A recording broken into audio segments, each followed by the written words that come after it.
In this video, I'm going to cover the triangle midsegment and triangle midsegment theorem. So a midsegment of a triangle is the segment connecting the midpoints of two sides of a triangle. Right here, DE.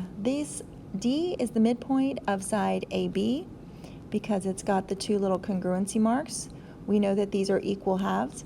And then E is the midpoint of side BC because of these two congruency marks.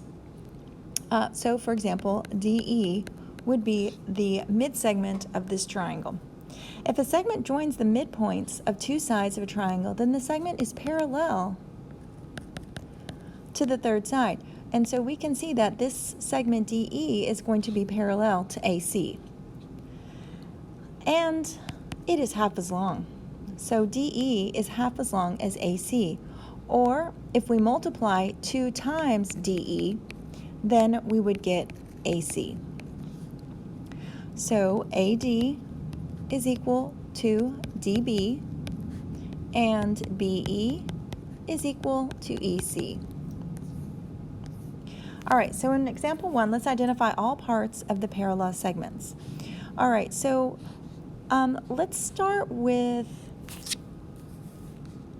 this guy right here. We can see that XY is going to be parallel to QS, and that is because we've got X is the midpoint of QR, and Y is the midpoint of RS. So XY is parallel to QS. All right, let's take a look at it from another perspective. Let's see, how about this guy?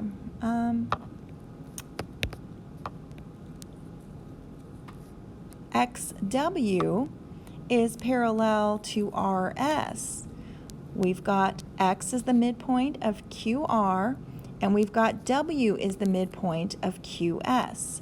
So we can say that XW is parallel to RS. All right, we've got to look at this one other way, and that's using W and Y as the midpoints. W is the midpoint of QS, and Y is the midpoint of RS. And so we can say that WY is parallel to QR. All right, take a look at number 2. Identify all pairs of parallel segments. Okay, let's start with this guy here. We can say that JK is parallel to FH, and that is again because we've got we have congruent segments here, and we have congruent segments here. And then how about KL is parallel to GF? And again, that's because we have congruent segments. L is the midpoint of FH, and K is the midpoint of GH. And then on our last piece, how about JL is parallel to GH? For the same reason, we've got the midpoints on both sides because we have the congruent segments. Okay, number 3, it says L, M, and N are the midpoints of sides P, Q, and R. So if they're giving us that, I'm going to go ahead and draw in some congruency statements or congruency marks so that I know that each of these, L is the middle of PQ, M is the middle of QR, and N is the middle of PR. And it tells you that PR is 46. So if this whole thing is 46, each of these guys is half of that, 23. And PQ is 40. So the whole thing here is 40, so each of these guys is 20. LN is 17. So I know this guy is 17. And find each measure. Well, knowing that LN is 17 and L and N are midpoints, that means QR is twice as long. Remember that the mid segment is half as long. So I'm going to go ahead and if I double 17, that gives me 34. This guy is going to be 17 and 17. Okay, and let's think about this piece right here.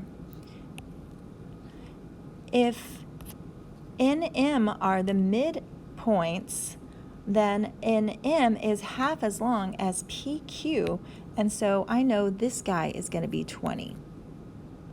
And then lastly, let's take a look at this guy. LM is going to be half as long as PR, so I know that this guy is going to be 23. All right, we've got them all numbered. So LM is 23, MN is 20, QR is 34, and MR is, how about 17? Number 4, if F, G, and H are the midpoints, so again, I'm going to go ahead and mark some congruency marks, F, G, and H. So that those little marks are showing 1 mark is congruent to 1 mark, 2 marks congruent to 2 marks, 3 and 3. And let's go ahead and put their numbers on.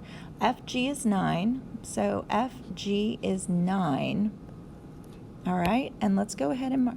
This segment is going to be parallel to this segment, and so FG is half of ED, so I know that this whole piece here is going to be 18. Each of these pieces will be 9 and 9. All right, let's see the next one.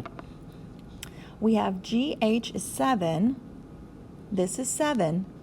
It's going to be half as long as CE.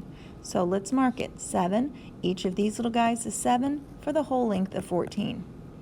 And then CD is 24. Let's pick another color. So CD is 24. Well, it is parallel to FH, and it is twice as long. So if this guy is 24, each of these pieces is 12, same with this guy. All right, let's go ahead and fill in our chart. So CE is 14.